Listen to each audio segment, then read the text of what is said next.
morning. How are you guys doing today? Good, there's a loud echo. I am Dr. Andrea Bjornstead. I'm an assistant professor in the Department of Counseling and Human Development at South Dakota State University, where I also serve as the mental health specialist in SDSU Extension. So I am so excited that all of you were able to attend the first Farm and Ranch Stress Summit here in South Dakota. We have some great speakers today that we're really excited about, and hoping to share lots of information with all of you. And this summit is actually a partnership between SDSU Extension as the land-grant university. You know, we work really hard on providing different resources, programming, outreach, and research across South Dakota. And so we established a partnership with the South Dakota Counseling Association to host this event. So we're very thankful for our partner and all of their help with planning the event. So if you were part of the planning committee, would you please stand? They're probably out there working, would be my guess. So we thank them. They're in the hallway. Some of them are here. So we are going to get started. So for the beginning portion of this morning, we have a very powerful story that is going to be shared. So Amber Dykshorn is going to come on up. They made us a little stage up here, if you don't mind coming up. So she is going to share her story of her husband and talk a little bit about mental illness and suicide with us today. Do you have a preference on a chair? Doesn't matter. Okay, so this is going to be pretty informal. We're going to have just a conversation, and if at any point, would you be comfortable with questions or anything like that? Sure. Okay, so if at any point if you have a question, we'll just kind of share and have an informal conversation this morning. Then we'll have a little bit of a break before we move into our keynote speaker. Okay. So to begin, I just would like, if you'd be willing to share a little bit about your husband and your family. Chris grew up on a farm near New Holland. He attended Dakota Christian School, graduating in 2002. We were married in 2004, and he worked in Platte at Myring Farm Service for about 12 years. And then I believe it was in 2012, he decided that he wanted to take on farming with his dad. So he worked with his dad for a couple years, and then his dad went into retirement, and we took over the farm, purchased all the livestock, rented the land from his dad, and I see somebody here. And then we moved out to the farm in 2017, and he started farming there, and we have 3 beautiful children. Kaylee is 13, Kane is 10, and Colby is 5. And the kids and I are still living on the farm now. Okay, so you kind of described that your husband took over the family farm. Mm-hmm. Okay, so can you describe your farming operation a little bit, large, small, that sort of thing? We're smaller farmers. We had about, I was figuring around 900 acres between our farming land and a pasture land. We have about 120 head of cattle, 40 ewes, and about 40 sows that we farrow out. And that definitely kept him very busy. Okay, so you describe it a somewhat smaller operation, yet quite a bit for one person to do, as well as you. Mm-hmm. And what is your role on the farm then? When Chris was still here, I would try to help out doing some of the chores, especially during the busy season, the springtime. Usually he's busy with calving and lambing, so when I get home from work, I would do as much of the chores as I could. I tended to stray away from the farrowing house. Definitely not the favorite part of the farm for me, but I did what I could. So, but since he's passed away, it's difficult for me to do that. So I've let go of doing any chores. Okay. No. Okay. So recently there was a change in Chris. Can you describe that a little bit, what those changes were and what you noticed and what followed after that? Yep. So typically planting for farmers, you guys know, begins the beginning of May. It was a very wet year. Chris wasn't able to get in the field. We had a family vacation planned for a week long with my parents in Florida, and Chris was hoping to get the planting done before we went, but with the wet weather, we weren't able to. So he had gotten the smaller planter ready, so that way when we got back from Florida, he could go ahead and start planting. And we got back on the 26th of May, and while we were gone, all but maybe 1 or 2 days, it did not rain back here at home. So it was a very wet week, and so he wasn't able to do any planting. He had sent me a text message that Tuesday when I was at work, and he's like, just please pray for no more rain. Please pray for no more rain. And then throughout that week, we had some conversations, and he had sent me some text messages, and he just had felt like his hopes and dreams were shattered because he was afraid of what was going to happen if he couldn't get his crops in, and we didn't have a harvest for feed for the cattle, and not able to put up hay. And as the time progressed, it was about 2.5 weeks from the initial start of when I seen him declining until he took his life.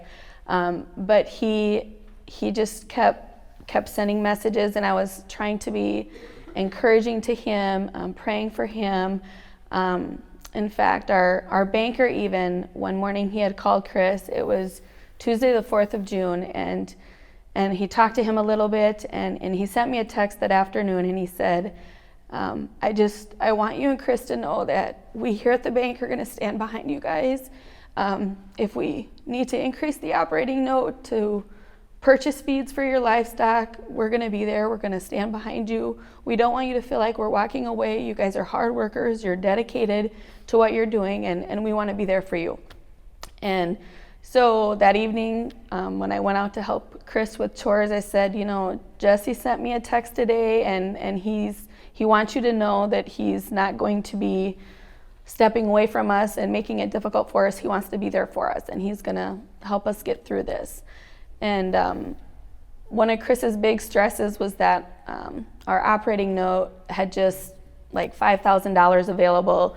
The roads were too wet to haul the grain to the elevator with the grain truck. And what are we going to do? There's bills coming in for seed. There's all different things, you guys know with farming what expenses there are, and how are we going to make things work?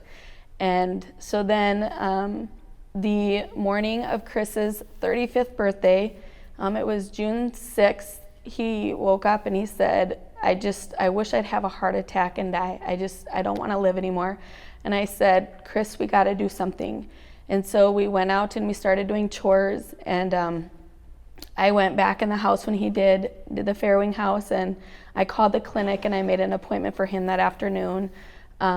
And he was agreeable to it. He said, I got to do something. And the clinic had set up an appointment with a local provider, and then also a telemed with the Avera Farmer Stress Hotline. So he visited with a physician's assistant there at Avera Behavioral Health.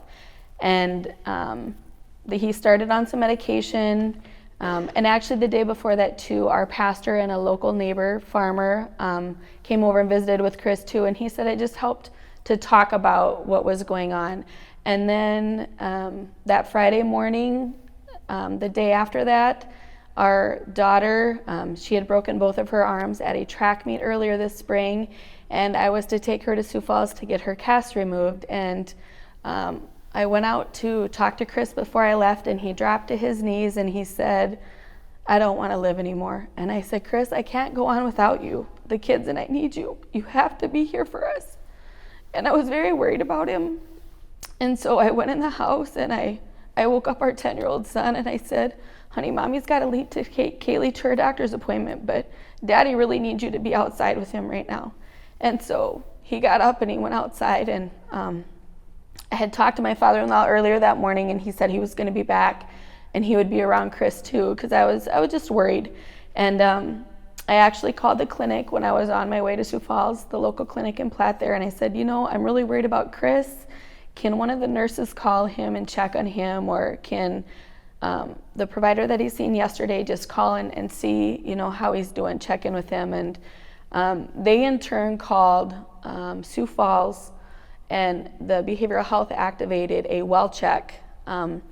So the sheriff's department was going to be heading out to check on Chris. Well, then I was really worked up. I'm like, Chris is going to be mad at me because now there's a sheriff on the way out to the place, but they really stressed to me not to let him know that they were coming. So basically from that, the sheriff showed up and Chris agreed to go in to the local ER because he knew he needed help and he wanted to get better. And so he went to the ER, and they decided to have him go to Sioux Falls to a Vera Behavioral Health. And I had made arrangements, because my daughter's appointment was in Sioux Falls, for someone to bring my kids back, and I was going to stay there and meet them when they were bringing him up there. Chris had always been there for me. I myself struggle with depression, and I had been hospitalized twice, and he never left my side. And so I wanted to be sure that he knew that I was going to be there for him through this as well. And so I waited at the hospital, and one of our good friends, someone he had worked for many years, had brought him up there, and he stayed at behavioral health. He was admitted on Friday, and he was discharged the following Tuesday. When I talked to him Monday night, after my mom had actually been up there too, said he was doing great, and he was ready to come home to finish getting better with his family's support. And so I went up and I got him Tuesday.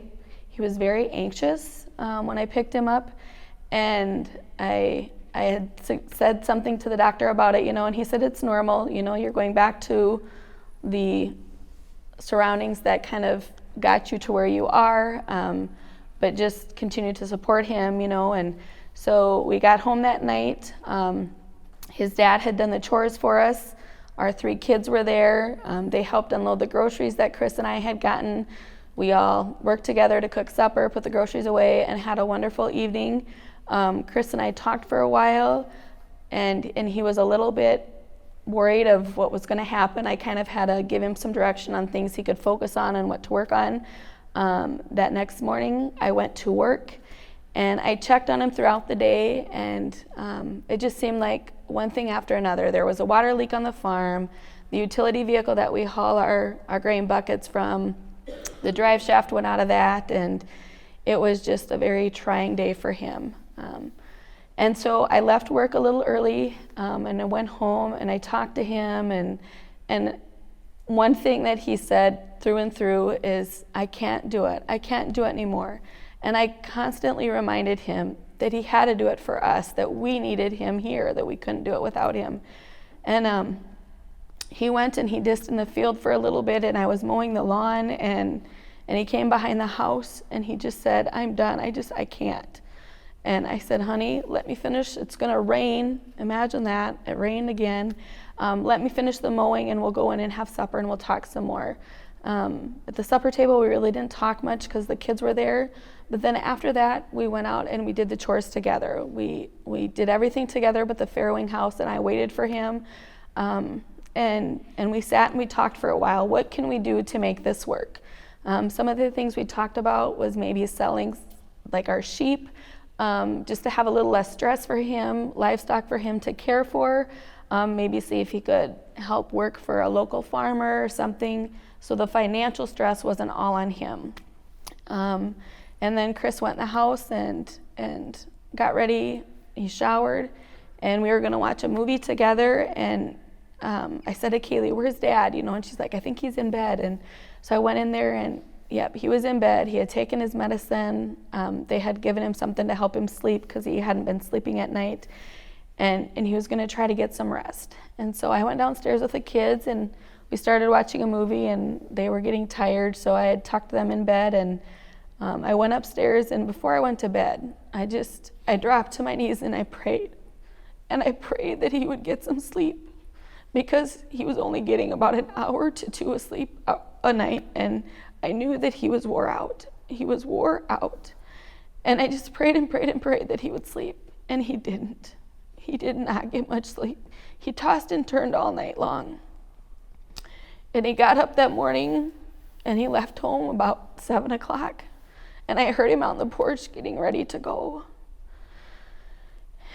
And then he took his car and he left. And our farm place, we rent the whole section of land from his dad. And just to the north of us, on the north end of this section, there's another farm place where his grandparents had lived. And we had some livestock over there, and he always would go over there in the morning and check those. And it was like 5 to 8, and I sent him a text, and I asked him, do you feel comfortable doing the chores over here at home so I can work, because we were going to go meet with our banker that day, just to kind of show Chris that things were going to work out. And I didn't get a response from him, and he always texts me back right away. And I decided I'm just going to go work on the computer for a little bit, and when he gets home, I'll just go outside and help him. And at 8:12, my phone rang, and it was our neighbor, the couple that lives in the house at the North Place. And it was her husband, and he said, "Amber, Chris is here. His breathing is slowed down quite a bit." And I said, "Well, what do you mean? What's happened?" And he said, Did Percy or Carol call you?" Which is my in-laws. And I said, "No, what's going on?" And he said, "Amber, Chris shot himself." And I said, "Okay, I'm on my way."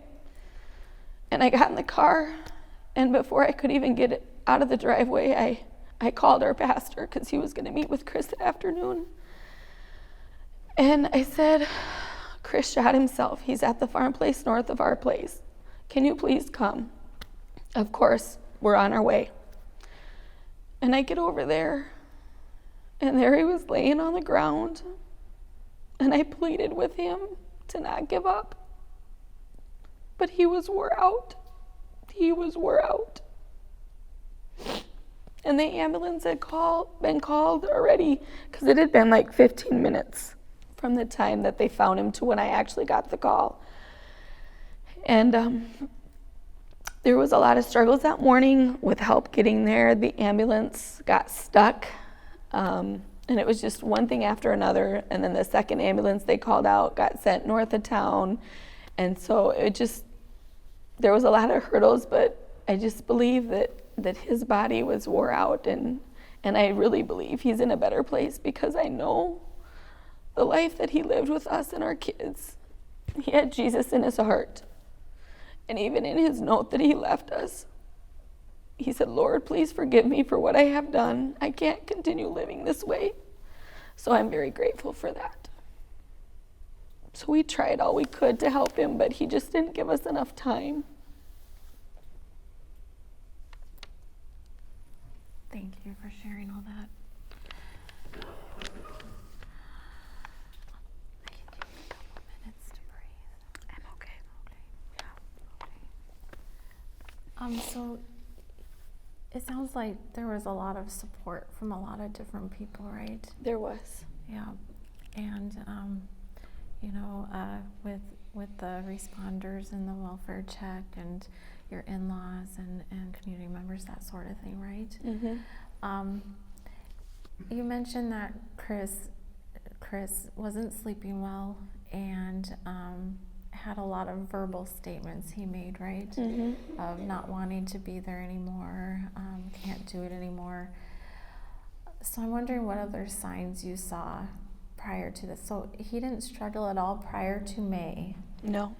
Nothing at all. Okay, Nope. So all those factors we talk about with farmers that are outside of their control, the weather, it wouldn't stop raining, lots of machinery breakdowns, right? Mm-hmm. Financial difficulties, those sorts of things. And so Chris felt like a lot of that was out of his control, right? Mm-hmm. Okay.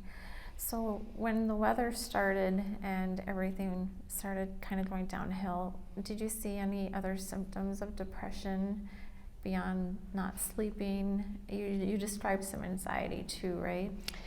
Yeah, a lot at night when he would be laying in bed, he'd have lots of things running through his mind. He would say to me he can't shut his mind off, thinking about the financials and not getting the crops in, and should he take prevent plant. He just felt like the decisions that he would make would affect the next several years of farming. Okay. And he was afraid that he wouldn't make the right decisions. Sure. So you are so incredibly strong. You're sitting here telling us your story, and what do you think has helped you the most since Chris passed away? My faith. I've done a lot of praying. The only way anybody can ever go through something like this, I feel, and make it out on top, is to have faith and hope in our Lord Jesus Christ. It's amazing to me, just in different avenues of what's come up, as far as like funeral expenses, our child's tuition. We send our kids to Dakota Christian. Everything God has provided for absolutely everything, and it just amazes me. There was a fundraiser in our local community of Platt to help cover the funeral expenses, and there was $200 extra. It was just amazing of how everybody has come and embraced our family. Even the school, the staff there have set up mentors for our kids to kind of help them walk through the difficulties of not having your dad, and it's just been amazing. So definitely my faith in the community. Okay. I just have 2 more questions, and I'll probably just combine it into one. Okay. So, what message do you have to producers right now, to other farmers and ranchers, as well as spouses? Just know that you're not alone. There's others out there that are struggling. Just reach out for help, and don't be afraid to talk to somebody. There's always somebody next door that will be listening. We're all in this boat together. We're all struggling. We just need to be there for one another. And as far as spouses, I felt like I didn't do what I needed to do or didn't do enough because my husband's not here. But I want you to know that your farmer needs your support. Let them know that you are beside them 100%. In the occupation of farming, you spend a lot of time alone, and there's a lot of time to think and worry about things. Just be there for them, and maybe ride along in the tractor just to give them a listening ear, or shoot them a text if they do texting. Let them know you're thinking about them, that if they need somebody to talk to, you're available. Just support one another. Okay. Amber, you mentioned that you feel like you didn't do enough, and I'm sitting here thinking, wow, I'm amazed at your courage and your bravery and the response you had to Chris, all the support you provided him, the calls you made. I tried. I wanted to be there for him. He was there for me through all my struggles. And in 2 days, it would have been our 15th wedding anniversary. I don't know life without him. I met him when I was 17 years old.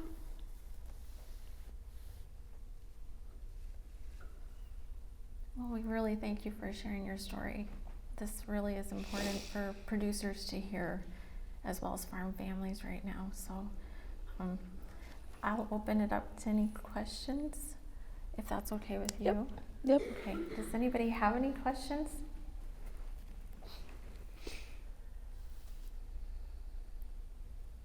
Okay. Well, we're going to transition to our keynote speaker. Do you mind, can we give her a round of applause?